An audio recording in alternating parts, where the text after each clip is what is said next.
ഈശോ മിശിഹായ്ക്ക് സ്തുതിയായിരിക്കട്ടെ. പ്രിയ കൂട്ടുകാരെ, ഇരുട്ടുള്ള ഒരു കാട്ടിലൂടെ രാത്രി നടക്കുകയാണെന്ന് സങ്കല്പിക്കുക. കല്ലും മുള്ളും കുഴികളും നിറഞ്ഞ വഴി. ആ വഴിയിൽ വീഴ നടക്കാൻ നമുക്ക് എന്ത് വേണം? ഒരു നല്ല ടോർച്ചോ അല്ലെങ്കിൽ നല്ല വിളക്കോ വേണം. നമ്മുടെ ജീവിതമാകുന്ന യാത്രയിൽ ഒരുപാട് പ്രതിസന്ധികളും കുഴികളും ഉണ്ടാകും.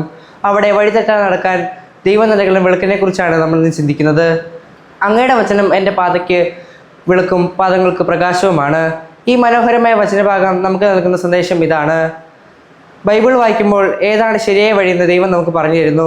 സത്യം പറയണോ കള്ളം പറയണോ എന്ന് മനസ്സിൽ വരുമ്പോൾ സത്യം പറയുക എന്ന ദൈവവചനം നമ്മുടെ മനസ്സിൽ പ്രകാശമായി ഉദിക്കുന്നു. വിളക്ക് നമ്മുടെ പാദങ്ങൾ കാണിച്ചു തരുന്ന പോലെ ഓരോ ദിവസവും ആരോടൊക്കെ എങ്ങനെ പെരുമാറണമെന്നും ആരോടൊക്കെ എങ്ങനെ സംസാരിക്കണമെന്നും വചനം നമുക്ക് പഠിപ്പിച്ചു തരുന്നു.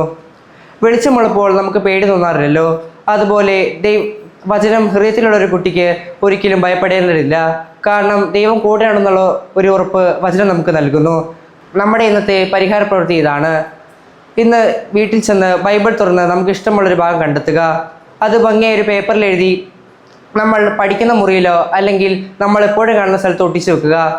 അത് അന്ന് ഓർക്കാൻ ശ്രമിക്കുകയും അത് ജീവിതത്തിൽ പ്രാവർത്തികമാക്കാൻ ശ്രമിക്കുകയും ചെയ്യുക.